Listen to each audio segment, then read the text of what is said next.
Good morning. Good morning, ladies and gentlemen. Thanks for joining us today for this workshop on digital assets. I'm Ken Timsit from Consensus and the EU Blockchain Observatory and Forum.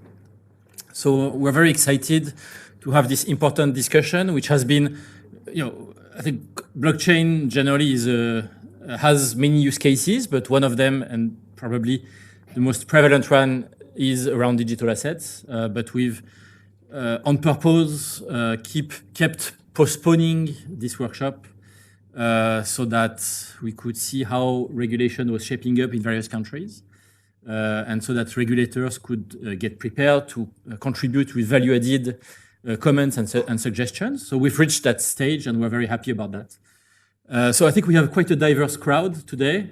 Who is working in a bank or financial institution? Great. Who's a teacher or researcher? Who works in technology? Okay. Who's a lawyer or a lobbyist? Any important profession that I might have omitted? Civil servant. Who's a regulator? Okay, thanks. All right. So, and one last word. So this workshop, like all workshops, is recorded and will be broadcast on YouTube. So just so you know. Now, to get the day started, I bring to you Peteris Zilgalvis from the European Commission, DG Connect, and co-chair of the FinTech Task Force. Chair of the FinTech Task Force. Co-chair officially, so I start off already by saying that our at least visible engagement with blockchain, though some of us have been following it since about 2013 or so, I mean, not the very beginning, but relatively early, came with the FinTech Task Force and the FinTech Action Plan. And we have the colleagues from DG FISMA here who are our partners. We were from the digital single market side, and they're from the financial regulation side on the FinTech Action Plan, which is actually the place where we mention as well digital assets and say that we see positive potential for them, but we should also evaluate the issues to do with anti-money laundering, fraud, and so on. And so this is part of the process. And so at the beginning, along with welcoming all of you to here, I just want to give the overall landscape a bit of what we're doing on blockchain so it's comprehensible to everybody. As I said, first we started officially with this FinTech Action Plan, and there's some actions there, the FinTech Lab, the European Blockchain Initiative, that are relevant to what we're doing today. We are analyzing the situation with digital assets. We're about to have a new European Parliament and a new European Commission to our new president and commissioners. We will make some certain recommendation, but we're at a point of analysis right now, which is also why this seminar and all your inputs are very important. So we have the Blockchain Observatory and Forum, who you are with today, which is a magnificent think tank activity. It was done by a public tender. It was a European Parliament pilot project. So the colleagues here with us today and their academic partners were chosen in an open competition. They have a mapping. They're doing these workshops, these great reports. Their work is very highly appreciated. So, I mean, again, give your input to them. They're giving us policy-making input, but it's also all online for national governments, banks, engineers, others to utilize. Then we have a European blockchain partnership. About to be 30 countries. We're about to have 28 EU member states. Croatia has said that they want to sign. And then we have Liechtenstein and Norway in that. It's building a European blockchain services infrastructure. Already this year or early next year, probably we'll have a RegTech in publishing audit documents and in tax reporting already deployed. These are not pilots. We're moving to deployment. And then there's two longer range deployment actions with certifying diplomas and with self-sovereign identity that are on the way but are a little bit more complicated organizationally. Then we work, and some of you are in, with the International Association of Trusted Blockchain Applications. We as the Commission are in the Governmental Advisory Board with bodies like the World Bank, the United Nations, a European Central Bank is joining, Hopefully the colleagues from Securities Exchange Commission and CFTC in the US are going to join, probably Japanese authorities and others. So we're going to have, I think, a very interesting engagement with the private sector there. You're all welcome to join that organization if you're from private sector companies here today. Then as well, we have an AI and blockchain investment fund, which is something that my unit is starting, and it'll be dispersing about 100 million euro starting next year. Equity investments going through the European Investment Fund mechanism in AI and blockchain, AI or blockchain. So again, if you're a startup or a scale-up, this is something to be interested in. And then going back a little bit to the beginning, I look forward and I'll be listening all day, as will be many of my colleagues.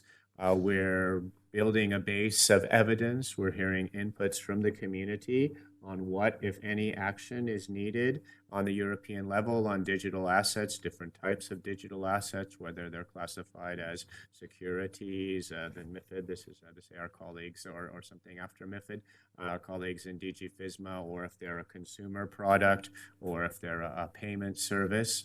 So our ears and hopefully eyes are open, and we look forward very much to hearing from all of you today, and also any written contributions that you think that the Commission should have. We're very much welcoming those. And so thank you again for coming today, and I look forward to listening to all of your comments and presentations today.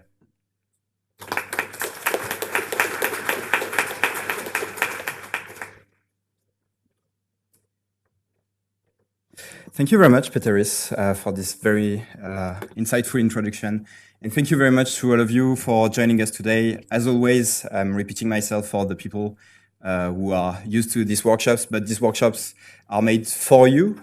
So you are the experts here in the room, and they will be very interactive. We have today 3 panels and a lot of time for Q&A sessions, and also a working session in the afternoon. So this will be the opportunity for all of you who I'm sure have contributions to provide, will be able to have time to give these contributions. So thank you very much. So very quickly, just want to do a brief introduction for the day. As we are starting late, I will be brief. So just want to highlight a few advantages of digital assets and the reason why we are talking about digital assets. So here you have a list of these benefits, and what we have to really remember is the fact that we are talking about digital assets because smart contract automation allows us to harvest a few benefits. These benefits include reducing risk for the different parties, reducing costs, reducing time when exchanging these different assets. And what we'll be talking about today will be mainly about different types of assets. And actually, if some of you were in Paris with us during the digital asset workshop that was hosted by the Caisse des Dépôts, we were having these discussions around the legal and regulatory framework around these digital assets. And this discussion will be also happening today. And so in front of you, you have some of the outputs of the discussions. So today in Europe and also around the world, some regulators have been taking some decisions into the classification of digital assets. And so what we are currently seeing is that it is more and more likely that we see in the future the 3 types of digital assets being classified as utility tokens, security tokens, and payment tokens. There are also different approaches where there are the assets that are representing securities, and there are all the rest of them. And so part of the discussions today will be around this classification and the requirements that are attached to them. So a few objectives for the day.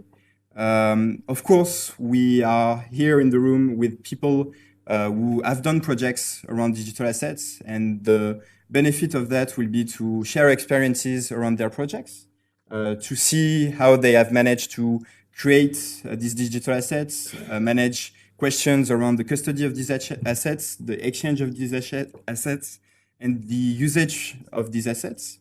We'll be able also, mostly in the afternoon, to have discussions around the most promising use cases for these digital assets and the benefits that are provided by blockchain technology for specific industries.